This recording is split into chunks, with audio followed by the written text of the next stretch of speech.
Nanindigan ng kampo ni Vong Navarro na hindi ginahasa ng aktor ang modelong si Denise Cornejo. Pero kumpiyansa raw ang kampo ni Cornejo na mapapatunayan nilang nagsisinungaling si Navarro at sila naman ang nagsasabi ng totoo. Kahapon sinampa nila ng reklamong rape ang aktor. Narito ang report.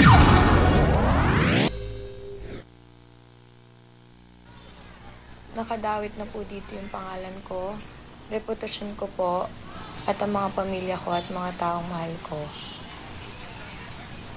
Ito po ang tamang paraan para mabigyan ng leksyon ang mga taong binigyan mo na ng kabutihan, sinuklan ka pa ng kasamaan.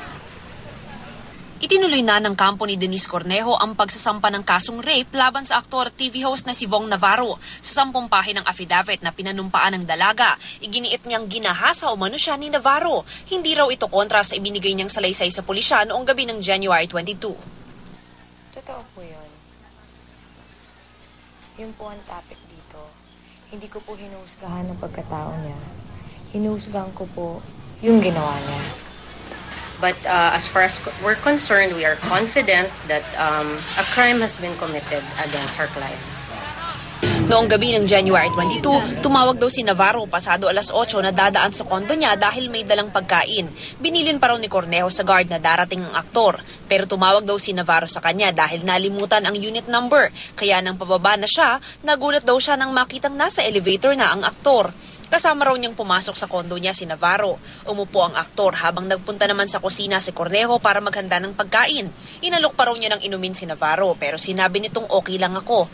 Hinaplos daw ni Navarro ang buhok, likod at kamay ni Cornejo. Pero di raw komportable ang dalaga kaya sinabihan niya si Vong na kuya, ayaw ko. Sorry, hindi ko talaga ito magagawa. Nairita si Navarro. Hinila raw nito ang buhok ni Cornejo at hinila sa sofa. Pumatong daw si Navarro sa kanya habang sinisipa raw niya ito. Nakatakas daw siya pero naabutan siya sa kwarto at pinaghahalikan habang nagpupumiglas siya. Sa isang punto, nakahubad na raw ang aktor at pilit din siyang hinubaran. Naramdaman daw niyang dumampi ang maselang bahagi ng aktor sa kanya. Pero sa sinumpaang salaysay ni Navarro, wala raw rape na nangyari. Nang pumasok daw siya sa condominium unit ni Cornejo, lumabas ang ilang lalaki mula sa kwarto ni Cornejo at pinagbubugbog siya ng mga ito habang may nakatutok na baril. Binantaan pa raw siya ng grupo na papatayin ang kanyang mga kaanak kung mag-iingay siya tungkol sa insidente. Kasunod ng paghahain ng reklamong rape ni Denise Cornejo, may plano raw ang kampo ng aktor na maghain ng panibagong reklamo laban kina Cornejo at Cedric Lee.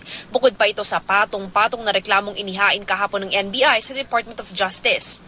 If I do understand it that they have filed a rape case, not only are they liable for serious illegal detention, because that rape case is a concoction, they will also be liable for perjury.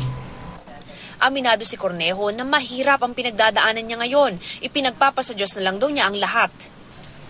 Kung ikakamatay ko, kung ikakakulong ko, hindi ako natatakot. At least, may nabigay akong kabutihan, may ginawa akong kabutihan, at naturuan na leksyon. Hindi lang si Kuya Bong at yung mga taong na walang utang na loob. Opo, nasasaktan ako, pero nangibabaw pa rin po yung prinsipyo ko eh. Para sa unang balita, Mav Gonzalez reporting.